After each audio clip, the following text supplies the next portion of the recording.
സുനിൽ, അതായത് ഈ എല്ലാ സാധ്യതകളും അർജുനെ കണ്ടെത്താൻ വേണ്ടി പരമാവധി പ്രയോജനപ്പെടുത്തുന്നുണ്ട്. അതിനിടയിൽ നമ്മൾ കേട്ടൊരു വാർത്ത, ഈ ഉപഗ്രഹ ചിത്രങ്ങളുടെ സഹായത്തോടെ ലോറിയുടെ സ്ഥലം കണ്ടെത്താനുള്ള സാധ്യത തേടും, അതിന് ISROയുടെ സഹായം തേടിയിട്ടുണ്ട് എന്ന റിപ്പോർട്ടുകൾ വന്നിരുന്നു. അതെന്തായി?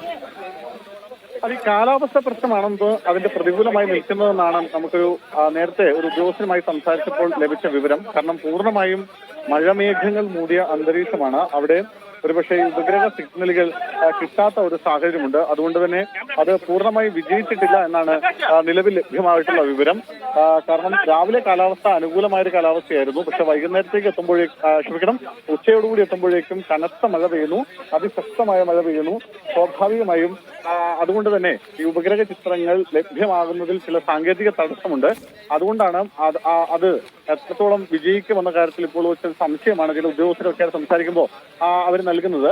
എന്തായാലും നിലവിലിപ്പോ നേരത്തെ ചെയ്തിരുന്ന രീതിയിൽ തന്നെയുള്ള പരിശോധനയാണ് നടക്കുന്നത്. ഞാൻ നേരത്തെ പറഞ്ഞു, അതായത് ഈ ഒരു സ്ഥലം സ്പോട്ട് ചെയ്തിട്ടുണ്ട്. ആ സ്ഥലം കേന്ദ്രീകരിച്ചുകൊണ്ടുള്ള ഒരു പരിശോധനയാണ് നടക്കുന്നത്.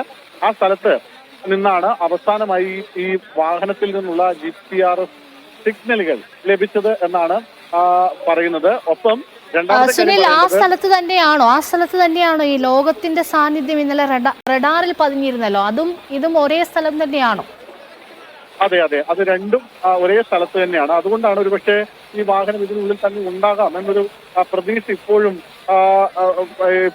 കൈവിടാതെ രക്ഷാപ്രവർത്തനം തുടരുന്നത്. സുനിൽ, ദൃശ്യങ്ങളിൽ കാണാൻ കഴിയുന്നുണ്ട്, നമുക്ക് മഴ വളരെ ശക്തമാവുകയാണ് അവിടെ, അല്ലേ?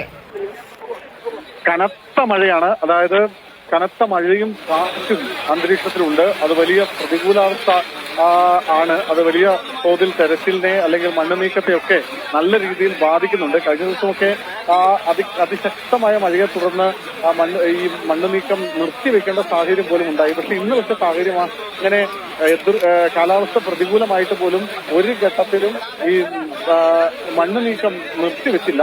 അത് രക്ഷാപ്രവർത്തനം തുടരുക തന്നെയാണ് ചെയ്തുകൊണ്ടിരിക്കുന്നത്. മഴയൊക്കെ അവഗണിച്ച് നിരവധി ആളുകൾ ഈ രക്ഷാപ്രവർത്തനത്തിൽ ഇപ്പോൾ കൈകോർക്കുന്നു.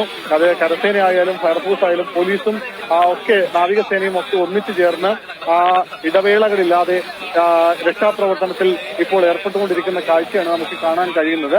മഴയൊക്കെ പൂർണ്ണമായി അവഗണിച്ചുകൊണ്ട് തന്നെയാണ് രക്ഷാപ്രവർത്തനം നടക്കുന്നത്.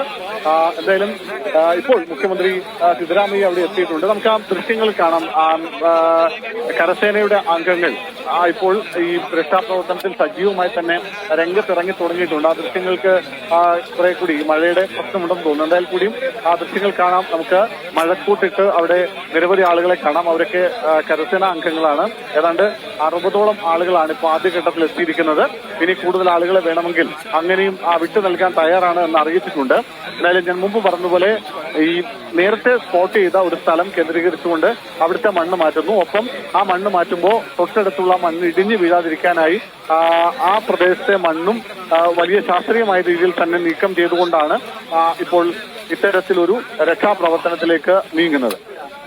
ചില സമയങ്ങളിൽ മനുഷ്യ സാധ്യമായ എല്ലാം ചെയ്താൽ പോലും ഈ കാലാവസ്ഥയ്ക്കൊക്കെ മുന്നിൽ നമുക്കൊന്നും ചെയ്യാൻ കഴിയുന്നില്ല എന്നുള്ളതാണ് ഏറ്റവും സങ്കടകരമായ കാര്യം. ഇത്രയും അധികം ആളുകൾ ഒരുമിച്ച് രക്ഷാപ്രവർത്തനം നടത്തിയിട്ടും ഈ കനത്ത മഴയൊക്കെ ശരിക്കും വലിയ പ്രതികൂല സാഹചര്യങ്ങളെ വീണ്ടും സൃഷ്ടിക്കുകയാണ്. എങ്കിൽ പോലും വലിയ പ്രതീക്ഷയോടെ എല്ലാം അതിജീവിച്ച ജീവന്റെ ഒരു തുടുപ്പെങ്കിലും ബാക്കി ഉണ്ടാകുമെന്നുള്ള പ്രതീക്ഷയോടെ തന്നെയാണ് രക്ഷാപ്രവർത്തനം ഇപ്പോൾ മുന്നോട്ട് പോകുന്നത്. മലയാളികൾ ഒന്നടങ്കം അർജുന്റെ കുടുംബത്തിനൊപ്പം തന്നെ കാത്തിരിക്കുകയാണ്.